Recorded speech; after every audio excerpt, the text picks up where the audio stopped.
지금부터 한 OECD 국제교육 컨퍼런스 세션 1을 시작하도록 하겠습니다. 안녕하십니까? 오늘 사회를 맡은 국가교육회의 평생직업교육전문위원회에 참여하고 있고 한국직업능력개발원에서 근무하고 있는 박동열입니다. 반갑습니다.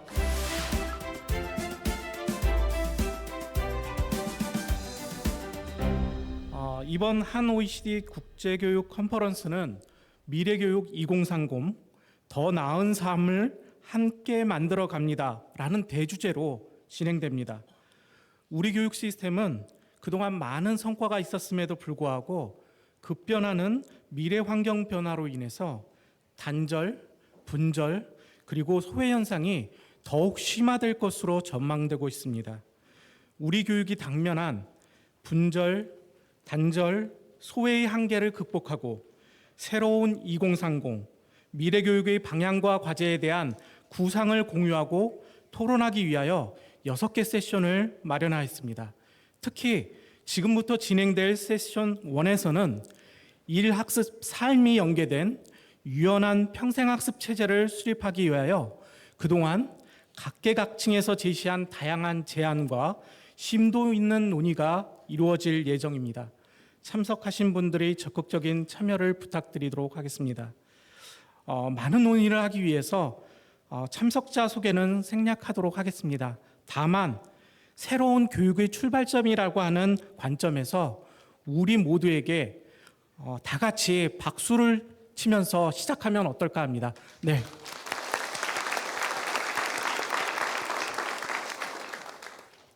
제1주제인 유방란 국가교육회의 평생직업교육전문위원장님의 발표가 있겠습니다. 유방란 위원장님께서는 일, 학습, 삶의 선순환을 위한 평생학습 체제 수립의 방향과 과제라는 주제로 발표를 해주시겠습니다. 큰 박수로 맞이해 주시기 바랍니다.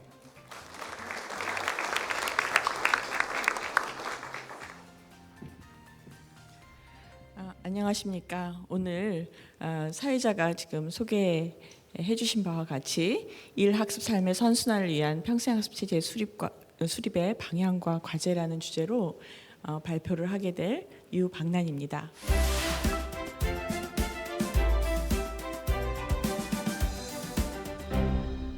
사실 미래라고 하지만 이미 미래라고 했던 여러 가지 불안한 그런 여러 가지 요인들은 이미 현재에 와 있습니다.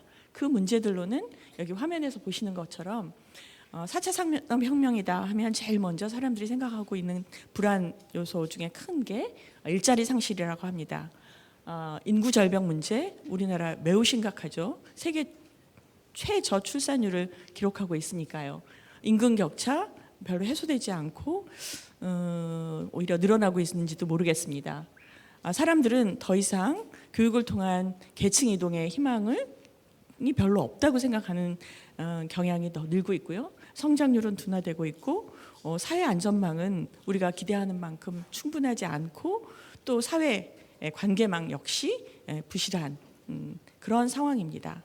이런 상황에 과연 평생학습이라는 게 도움이 될까요?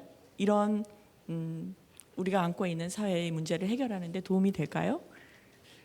저는 여기 보면 아까 그런 불안 요소 때문인지 사람들이 우리 사회의 미래에 대해서 낙관보다는 더 비관적으로 판단하고 있는 경향이 더 많은 것 같습니다. 우리가 평생학습에 대한 논의를 하기에 앞서 제가 이 그림을 한번 가져와 봤는데 왼편 그림은 청소년 역량이고 오른쪽은 성인학습 역량입니다. 다 아시는 바와 같이 왼쪽 그림을 보면 우리나라 피사 국제학업성취도 검사 조사 결과는 세계 최고 수준입니다. 더 말할 필요도 없죠. 그런데 오른쪽 그림은 이 가운데 보신 분도 계시겠지만 저기서 초록색이 한국입니다. 그리고 진한 검정색이 OECD 평균이에요. 보면 30대 이후에는 우리나라 성인 학습의 역량이 OECD 평균 밑으로 뚝뚝 떨어지고 있습니다. 그러면 왜 우리는 성인 학습의 역량이 이렇게 떨어질까요? 만약에 우리가 초중등 학교 때는 열심히 공부를 해서 그렇게 최고 수준이었다면 성인들이 학습이 이렇게 낮은 것은 성인들이 학습에 참여하지 않기 때문이다 라고 생각할 수 있을 것입니다. 그렇게 보면 우리가 평생학습 혹은 성인 학습의 기회를 얼마나 갖고 있는지 볼 필요가 있을 텐데요. 우리나라 평생학습 기회는 평생학습 참여율은 2007년 조사 이후에 지속적으로 증가하는 추세를 보이고 있습니다. 그러나 아까 그 성인 역량 조사한 결과 다른 나라하고 비교해 보면 그다지 낮은 편은 아니라 하더라도 아주 높은 성인 역량이 높은 나라들보다는 그렇게 높지 않습니다. 물론 일본하고는 약간 비슷한 수준입니다. 그런데 우리나라 이 성인 역량 조사에서 보면 내가 하고 있는 일에 대해서 가지고 있는 재량 범위가 상당히 여기 있는 제일 아래에 검은 줄이 우리나라 거예요. 상당히 낮습니다. 이런 걸 보면 우리나라 학생들은 시키는 공부를 하고 성인들은 시키는 일을 한 그런 사회라는 거죠. 그러니까 그 수많은 평생학습 정책에도 불구하고 우리가 과연 평생학습 선진국이라고 할 수 있을까? 이런 질문을 던질 수 있는 거죠. 사실 우리나라 학습 의지가 저기서 보면 굉장히 낮은데 저는 저럴 리가 없다고 생각하고 이런 재량 범위가 이런 재량 권한이 없거나 시간 부족하거나 이런 상황 때문에 학습 유지도 꺾인 것이 아닌가 이런 생각이 듭니다. 근데 조금 더 들어가 보겠습니다. 우리가 역량 학습하는 사회, 학습 역량을 높인다고 할 때 재량 범위만 넓히면 될까요? 아까 제가 자기가 내 삶 속에서 내가 하고 있는 일 말씀을 드렸는데요. 그 일에서 되게 내가 열심히 했어요. 뭔가 개선점을 찾아서 기술을 발전시켰어요. 아니면 새로운 노하우를 만들었어요. 그래서 내 자격, 내 경력, 내 실력이 늘어났어요. 그런데 그것이 사회적으로 인정을 못 받아요. 대학 졸업한 것 인정받죠? 어떤 대학 나왔는지 그건 되게 중요하게 쳐요. 그런데 그 사람이 일 속에서 굉장한 실력을 키웠다고 해서 사회적으로 인정해 주나요? 만약 그런 게 제대로 인정이 안 된다면 사람들이 열심히 일하면서 배우고 싶어 할까요? 이런 점에서 우리는 여러 가지 생각해 볼 필요가 있다고 생각합니다. 아까 평생학습 참여율이 높아지고 있다고 했는데요. 그 학습 참여율이 높아진 그 부분이 상당히는 대기업 노동자, 고학력자, 고소득자, 정규직한테 더 많이 쏠렸을 것이라는 것을 짐작할 수 있습니다. 다음 보면은요. 그러면 왜 이렇게 격차가 심하냐라고 봤을 때 우리나라 300인 이상의 대규모 대기업 비율은 전체 노동자의 10%밖에 차지하고 있지 않습니다. 나머지는 다 중소기업의 노동자인데요. 급여 수준을 보면 대기업 정규직의 경우와 중소기업하고 비정규직의 평균을 비교해 보면 중소기업 비정규직의 평균보다 1.8배를 받아요. 대기업 종사자가. 이런 사회에서 이런 격차뿐만이 아니라 노동 조건이나 복지 수준에서도 큰 차이가 있을 것이라고 생각합니다. 이런 차이가 학습의 차이, 학습 참여의 차이를 낳을 것이라고 생각을 합니다. 다음 보면요. 이런 격차 이외에도 저는 이 평생학습 우리 실태조사에서 이 그림이 있는데요. 이 그림은 인문교양교육, 문화예술, 스포츠 참여 교육에 참여하는 사람과 직업능력 향상을 참여하는 사람이 완전히 달라요. 예를 들면 이쪽에 계신 분은 직업능력 향상만 참여하고 이쪽에 계신 분들은 문예체, 인문교양교육만 하고 있어요. 왜 그럴까요? 근데 이게 문제가 되긴 하는 거예요? 저는 문제가 된다고 생각합니다. 왜냐하면 앞으로의 미래 사회는 직업능력 향상만 하고 인문교양만 하는 게 아니라 직업능력을 향상을 한다고 하더라도 문예체 교육, 인문교양교육과 결합이 돼야지 그런 것이 연결되고 결합되면서 새로운 부가가치가 창출될 수 있다고 믿기 때문에 결합돼야 된다고 생각합니다. 그런데 왜 그럼 이렇게 나뉘어져 있을까요? 그걸 보면 이 그림이 조금 설명해 줄지도 모르겠습니다. 교육부는 교육부 예산을 가지고 아까 평생학습 법에 나온 이런 교육을 막 그 추진 체제를 통해서 실시를 하고요. 고용노동부는 노동부 나름대로 그 노동자들을 대상으로 해서 직업 능력 교육부보다 한 4배 많은 돈을 가지고 이런 돈을 쓰는 거죠. 이렇게 되다 보니까 각 부처에서 집중하고 있는 집단에 따라서 이게 분절된다고 봅니다. 다음 그림을 보면은요, 바로 이런 것들이 그 격차를 심화시키고 또 이 프로그램을 분절시키는 이런 효과를 낳게 됩니다. 이것을 위해서는 노동계, 산업계, 지자체, 학계, 대학 이런 여러 주체들이 서로 사회적인 합의를 통해서 이런 것들을 만들어냄으로써 채용 면에서나 보수 면에서나 승진 면에서 이런 것들이 이 가치를 가질 수 있도록 하는 체제를 구현해야 된다고 생각을 하고요. 그런 점에서 그런 체제인 KQF가 앞으로 제대로 수립돼야 된다고 생각합니다. 이런 체제가 만들어지면 저는 그 대학 중심의 명문대학 중심의 입학이 아닌 다양한 개인이 선택할 수 있는 여러 가지 경로들을 가질 수 있게 될 거라고 생각합니다. 교육부와 고용노동부가 각자 자신의 그 물줄기를 예산을 가지고 쓴다고 했잖아요. 저는 아까 말씀드린 교육부 예산, 고용노동부의 예산, 타 부처의 예산, 직업훈련 향상이나 혹은 여러 가지 평생학습 관련 예산을 모두 한 주머니에 넣고 일반 회계까지 넣어서 국민 역량 향상 기금이라는 것들을 조성했으면 좋겠어요. 싱가포르에서는 전 국민에게 학습 크레딧을 준다고 하잖아요. 우리도 어느 시점에 전 국민에게 평생학습 크레딧을 줘서 자기가 필요할 때 사회적으로 뽑아서 쓰는, 내가 직업 능력을 향상시키고 싶을 때 혹은 뭐 노후에 어떤 노후 늦게까지 일자리에 참여를 하는 우리나라가 그렇잖아요. 근데 어떤 교육이 필요할 때 찾아서 쓸 수 있도록 하는 그런 것까지 미래에서는 검토되고 고려해야 된다고 생각을 합니다. 다음으로는요,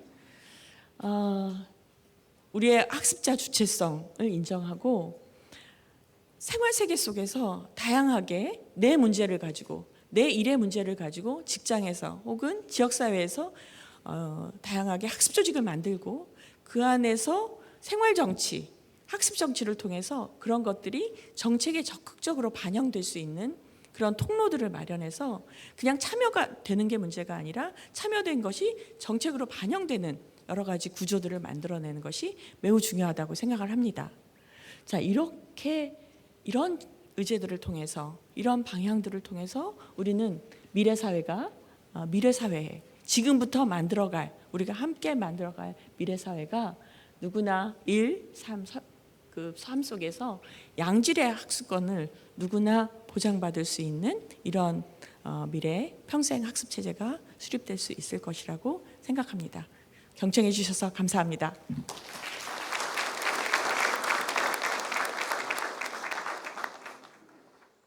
이어서 독일 연방직업교육훈련연구소 BIBB라고 합니다.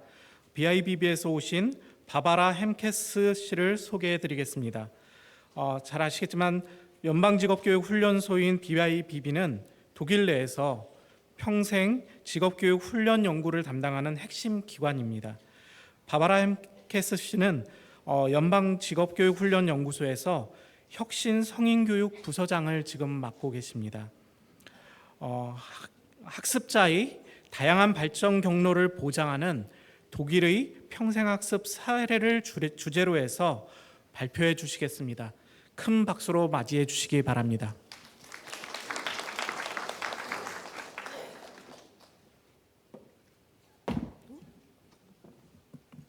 Asse jung, hasse jung.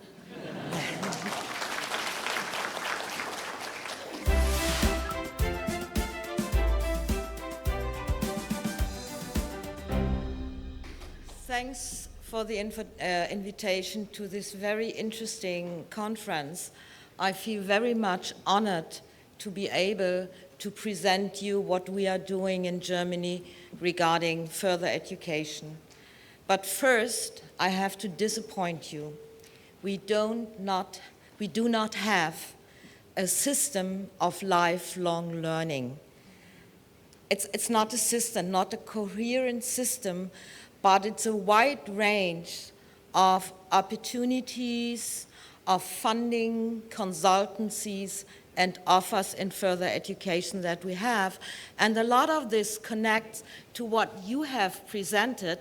We have actually the same concerns, the same problems, and I think regarding solution, we are also somehow walking in the same direction, and that, so maybe I can connect to what you have presented to us.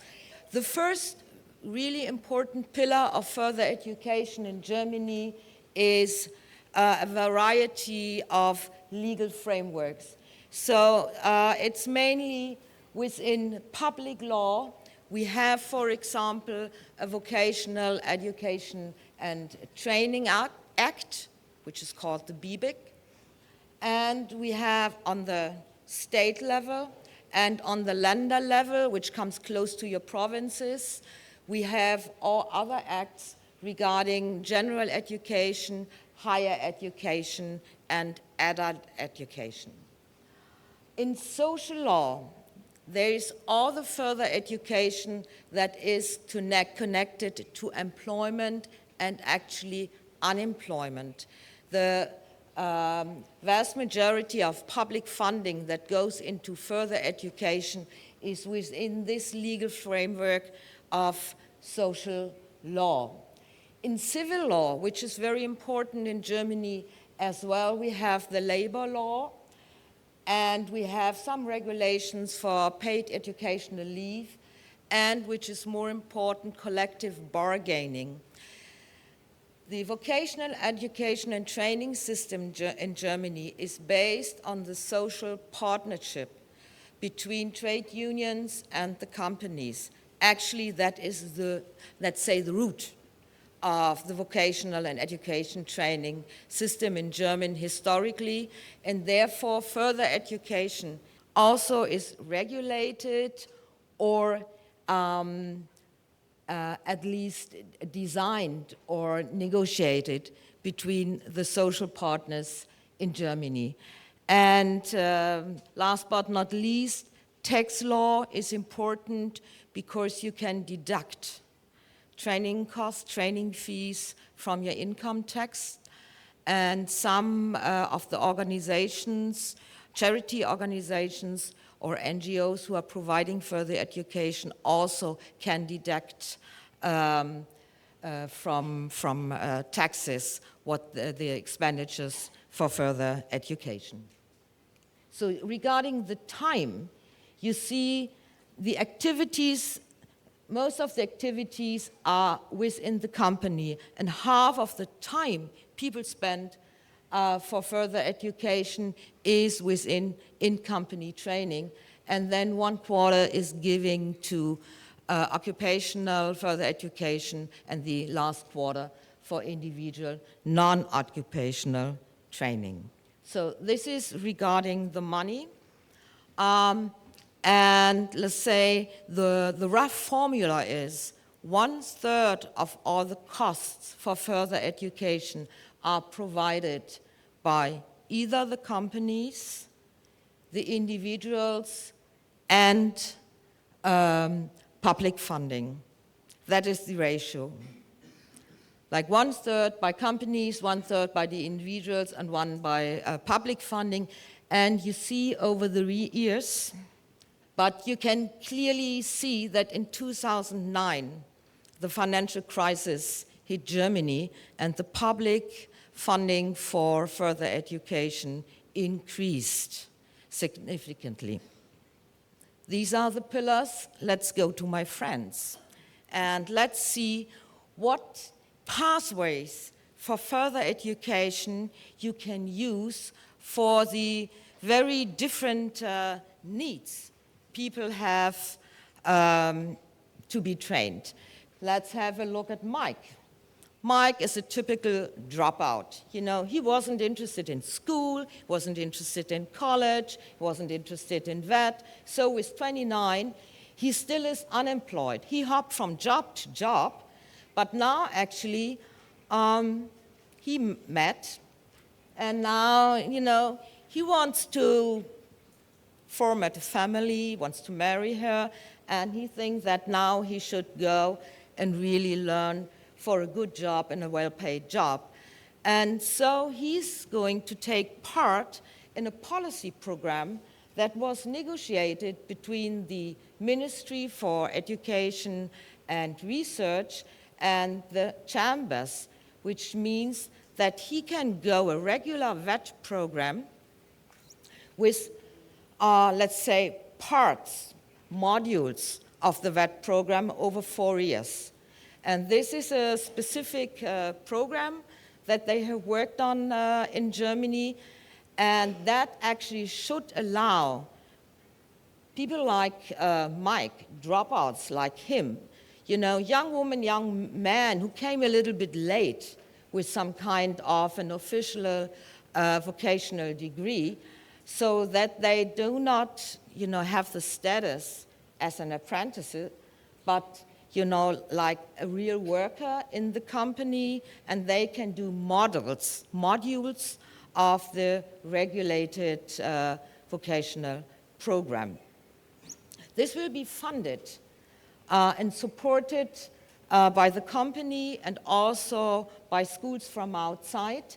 And the money is given by the Ministry of Labor, and Mike also gets, a regular wage in his company. I skipped Mahmoud. Sorry about this. I skipped Mahmoud. Mahmoud is different because Mahmoud is 36 years old. He's an industrial manager, and actually he was looking for a great career, but then he was divorced and he was left alone with his little children from 1 and 3 years old, and he decided to go on parental leave. And now he decided he wants to go back to his job, and he has to organize his re-entry. And he figured out that within the last 5 years, a lot of things happened. You remember Andreas Schleicher yesterday. He introduced all the big changes within the last decade. And Mahmoud sees that he really has to catch up in his job. If he wants to take his former job, really has to relearn. And he goes to the Federal Employment Agency, and there he got consultancy, firstly, and then an education voucher by the agency. And then he can go to a seminar also provided by a private provider, and takes part in a course to get new, mainly ICT skills to go back into his job. And he has a legal right to childcare within this time. He cannot be together with his children. And this English course is not that costly because that community-based education center is funded by the community and therefore can offer education for everybody. Actually, the real translation of the German word for the adult education center, it means a university for the public, or common university.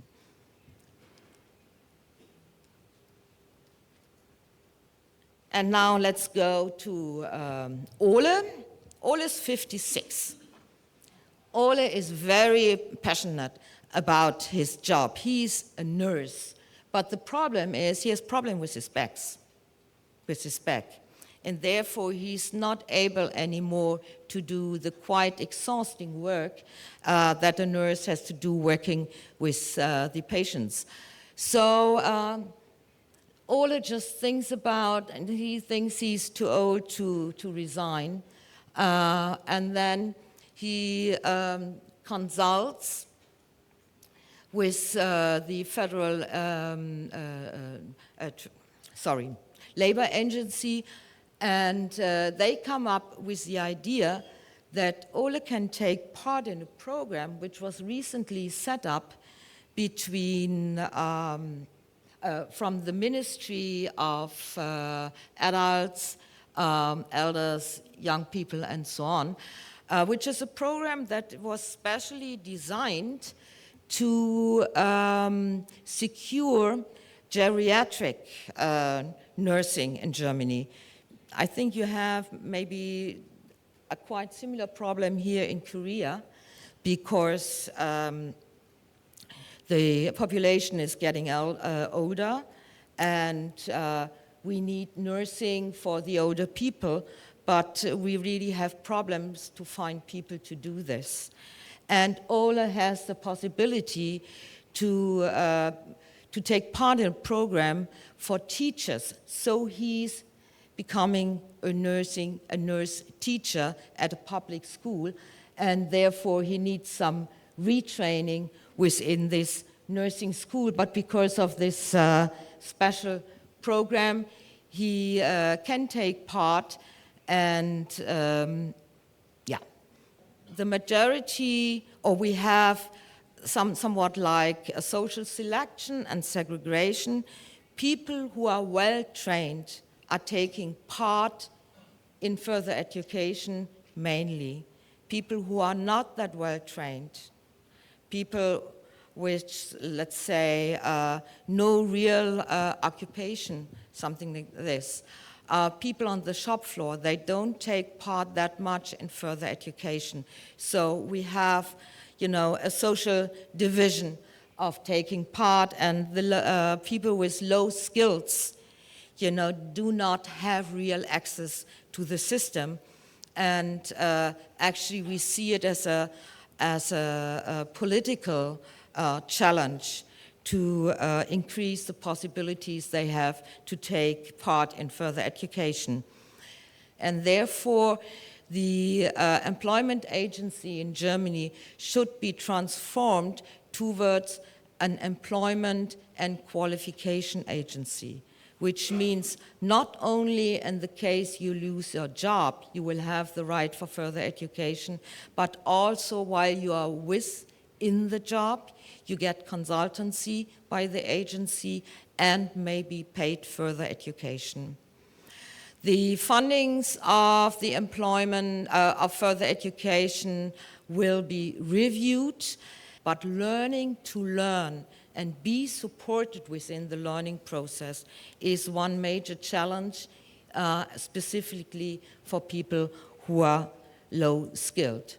And an increase of paid educational leave also is in discussion.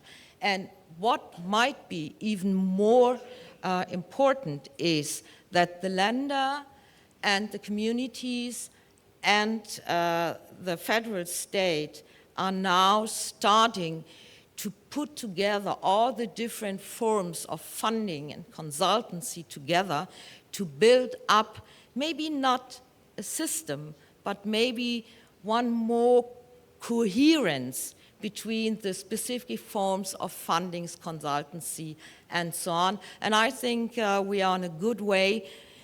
We may be not a role model, but maybe we can learn from each other, and I'm looking forward to the discussion that we will have. Thanks a lot.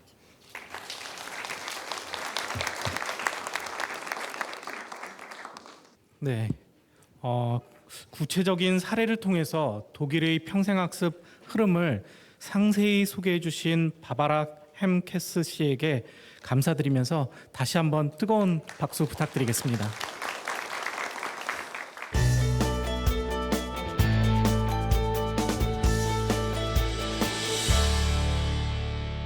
예, 안녕하십니까. 방금 소개받은 김성열입니다.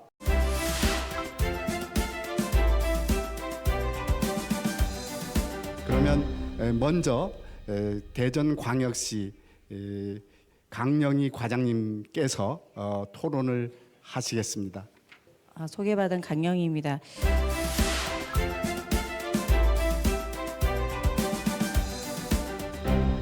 한 명이어도 좋다, 3명이어도 좋다, 10명이어도 좋다, 100명이어도 좋다. 너네 집이어도 좋다, 카페여도 좋다, 학교여도 좋다, 대전시청이어도 좋다. 아침에 해도 좋다, 밤에 해도 좋다, 새벽에 해도 좋다, 낮에 해도 좋다. 모든 것들 어떤 제약도 주지 않고 다만 너가 하고 싶은 것들을 제안하고 거기에 모인 사람들하고 그 이야기를 하고 그 이야기 한 거를 다만 플랫폼에다가만 올려주라라고 이야기를 했고 지원한 건 딱 하나 그 모인 사람들이 마신 차값을 지원하겠다라고 얘기를 했어요.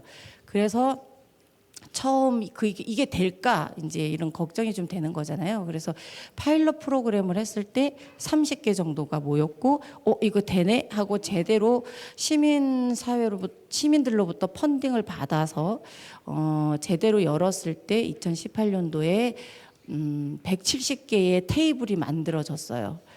그리고 올해는 대전시의 재정으로 했고 560개의 테이블이 만들어졌습니다.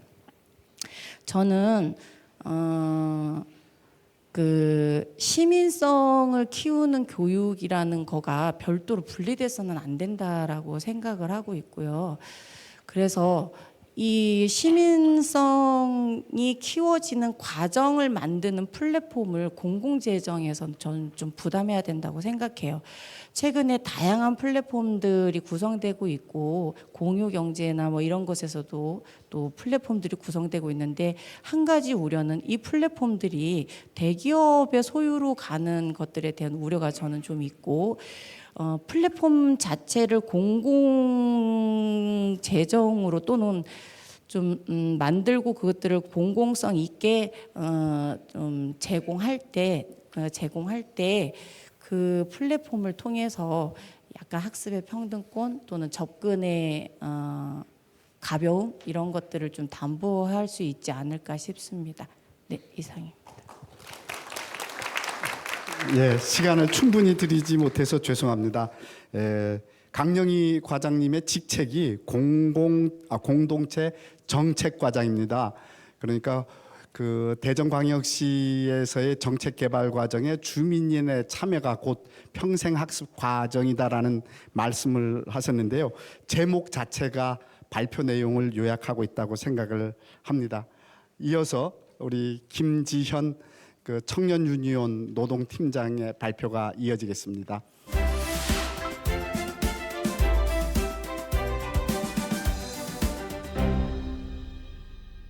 지역 청년이 더 어렵고 사실 더 기회가 부족합니다.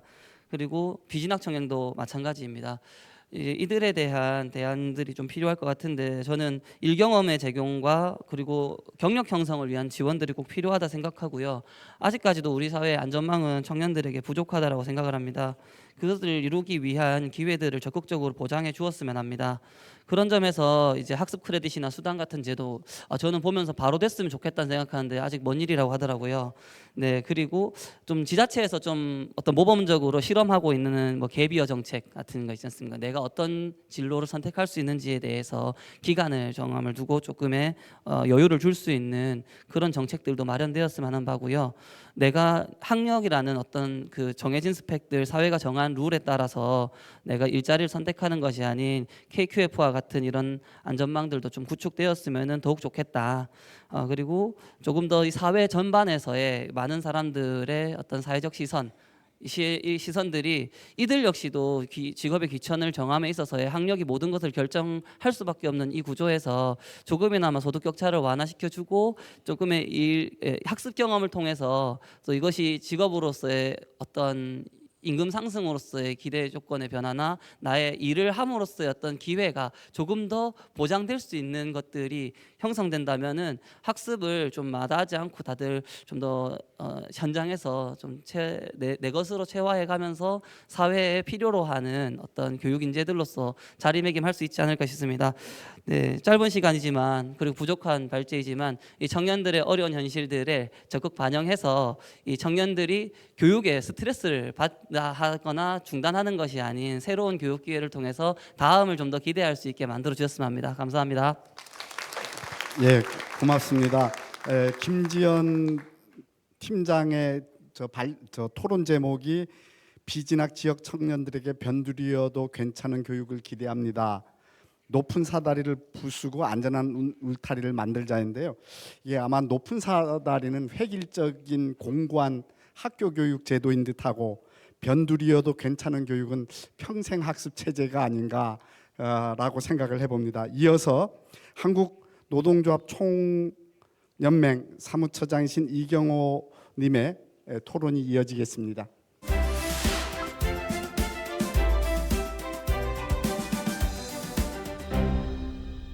아까 독일의 사례에서도 우리 바바라 선생님이나 유방남 선생님께서도 말씀을 주셨는데 유급 학습권을 보장하는 것이 무엇보다 좀 필요하다라는 겁니다. 이게 유급 학습권은 결국 사업주에만 맡겨서 되는 문제는 아닙니다. 유급 학습권의 보장은 현재 이제 고보기금이라든가 저도 이제 고보위원인데 거기 가 보면은 실제로 이런 그 노동자의 고용보험에서 실업에 치중하지 그 재취업이라든가 전지훈련이나 여기에는 크게 관심을 두지 않는 분야입니다. 그래서 여기 오히려 이런 실업의 위기를 확보할 수 있는 대안으로서 이 재직자 훈련을 강화하고 그 방안으로서 유급학습권을 확대하고 거기에 대한 지원을 강화하는 것이 좀 무엇보다 필요하겠다라는 거고요. 이게 중앙부처 문제를 좀 얘기했는데 아까 이제 우리 유방남 선생님께서도 예산의 통합을 좀 말씀해 주시면 저도 적극적으로 찬성합니다. 많은 부분이 흩어져 있는데 심지어 이제 그 우리 고용노동부 우리 관료들은 저한테 이런 얘기를 합니다. 교육부하고 얘기하면 말이 안 통한다고 그래요.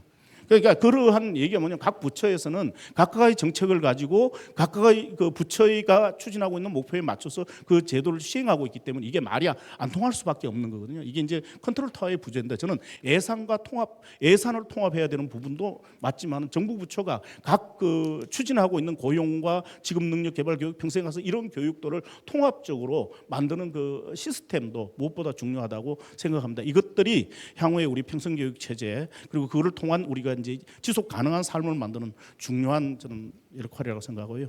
제 말씀 마치도록 하겠습니다. 경청해 주셔서 감사합니다. 예, 감사합니다. 여러분들께서 보시다시피 이경호 사무처장님의 그 토론 원고는 또 하나의 주제 발표 원고나 마찬가지로 의미 있고 풍부한 그 제안들을 담고 있습니다. 꼭 읽어보시길 바랍니다.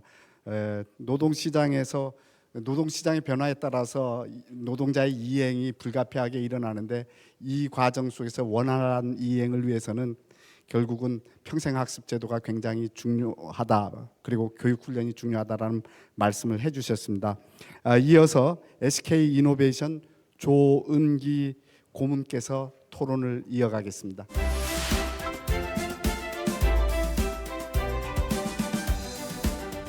제가 산업 현장에서 일을 하면서 느꼈던 경험상으로는 대기업이나 중견기업의 고용보험 환급을 받기 위해서 HRD 시스템이 갖추어져 있는 그런 기업들에서는 고용보험 환급 목적으로 평생교육 또는 직업교육을 많이 시행하고 할 수밖에 없고 또 거기에 근로자 노동자들이 참여해서 교육을 받고 있는 현실입니다.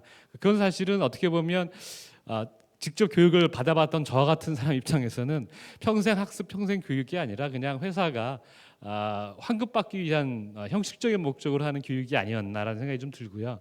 국가교육위원회와 같은 통합적인 법적인 기구가 이번 기회에 반드시 한번 만들어져서 이런 여러 가지 부처에 흩어져 있는 예산, 흩어져 있는 정책들을 통합해서 최소한 지금도 평생학습 장기 교육 마스터 플랜이 만들어지고는 있습니다만 그 내용을 국민들이 잘 모르고 계시다고 들었는데요.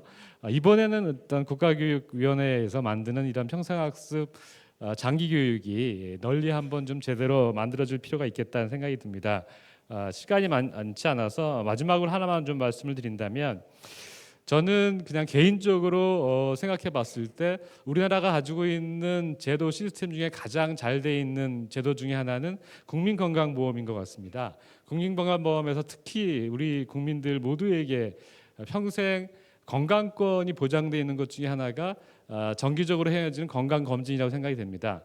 평생학습도 우리 국민 모두가 내가 필요한 학습이 무엇인지 나는 어떠한 패스웨이를 통해서 어떤 직업이나 또는 내 진정한 삶의 행복을 얻을 수 있는지를 진단해 볼 수 있는 진단이 누구 개인에게도 다 필요하다고 생각이 되는데 이런 국민건강보험과 같은 형식의 내용이 예를 들면 뭐 고용보험에서도 일부 할애를 해서 그런 것들을 대기업이나 중견기업이 좀 더 많이 부담한다 하더라도 법적으로 그런 예산이 확보된다라고 하면 국민 모두에게 그러한 진단과 코칭을 통해서 자기 자신의 평생 학습을 한번 설계해 볼 수 있는 기회가 되지 않을까 하는 의견을 좀 제안드리고 싶습니다. 예, 감사합니다.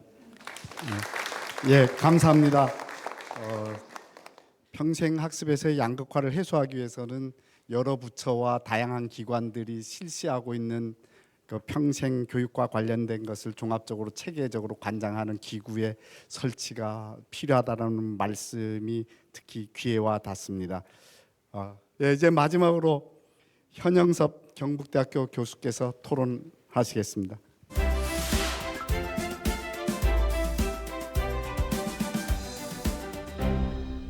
첫 번째는 이제 평생 교육의 어떤 학력 인정 시스템을 개선하고 확대한다라는 겁니다. 아까 말씀드린 것처럼 평생 교육에 무형식 교육도 있고 비형식 교육도 있는데 이런 부분들이 이제 형식 교육 또는 우리가 알고 있는 일반적인 교육의 수준과 동등하게 인정될 수 있어야 됩니다. 물론 한국에는 학점 은행제 같은 제도가 있긴 하지만 실상 가서 보면 그들만의 리그입니다. 그분들은 그냥 대학 평생교육원에 있는 특정 강의를 듣는 것뿐이고 정말 본인이 원하는 대학에 있는 강좌를 듣거나 그러지 못하는 그런 고립된 섬과 같다. 이건 제도적인 문제도 있는 거라고 생각이 됩니다.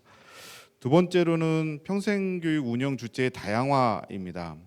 우리가 평생교육의 공교육화라고까지는 아니라도 공공성을 높이는 데 있어서의 중요한 부분 중에 하나는 정부만 책임을 진다는 게 아니라는 겁니다. 정부가 물론 중요한 어떤 책임을 갖고 있지만 시민사회나 기업도 대단히 중요한 책임을 갖고 있습니다. 그건 세 번째에 대한 거는 기업에 대한 부분인데요.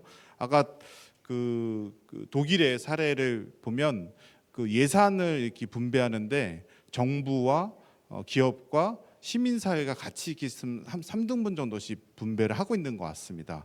그만큼 시민사회, 즉 시민사회 공동체라든가 시민 어떤 연대라든가 이런 부분에서도 직업교육이나 또는 평생교육에 대한 책임이 있어야 되고요. 또 아까 옆에 계신 이제 조은기 고문님께서 말씀하신 것처럼 기업에서의 책임이 좀 더 확대되어서 그게 우리 알고 계시면 고용보험 같은 어떤 것들이 있긴 한데 그게 이제 주로 노동부에서 이제 예산으로 사용되는데요. 평생학습에 대한 기금이나 재정이 그렇게 좀 기업이나 어떤 정부나 시민사회로부터 잘 걷어져서 그거를 이제 전 국민을 위해서 질 높은 교육 또 유연한 평생학습 체제를 쓸 수 있다면 좋지 않을까라는 생각을 더욱 하게 됐습니다. 그래서 취약계층을 위해서 더 다양한 어떤 측면에서 인적자원 개발 또는 평생교육적인 부분들이 필요하고 한 가지 더 말씀드리고 싶은 것은 취약계층일수록 더 많은 시간이 필요하다는 겁니다.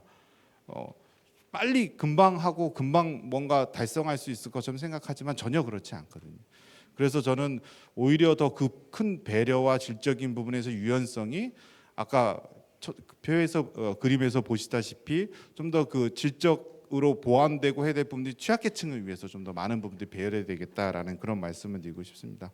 네, 제 말씀은 여기까지 마무리하겠습니다. 감사합니다. 네, 사실 지금 말씀하는 과정에서 나왔습니다마는 하여간 우리가 그게 제도권 학습이든지 또는 제도 밖의 학습이든지 평생 학습이든지를 통해서 그 주체성 있는 인간이 되고 끊임없는 직업 수행 능력을 향상시키고 또한 민주 시민으로서 지속 가능한 삶을 살아가는 것 아니겠습니까? 그런데 그런 삶을 살아가는데 어떤 형식적으로만 기회를 부여하는 게 아니고 형식적으로 마련된 기회를 실질적으로 이용할 수 있도록 그 여러 가지 지원 방식을 또한 강구해 나가야 될 것 같습니다.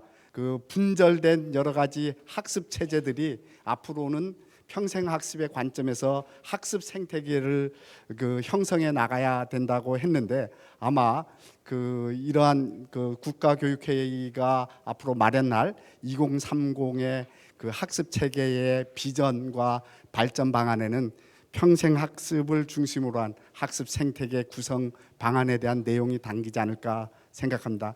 끝까지 자리를 잘 지켜주시고 경청해 주시고 토론과 질문을 해주셔서 감사합니다. 우선 이 자리에 참석해 주신 모든 분들께 감사의 말씀을 드립니다. 이제 새로운 교육으로의 첫걸음인 세션 1을 끝내려고 합니다. 다음 걸음인 세션 2, 3, 4, 5, 6이 기다리고 있습니다.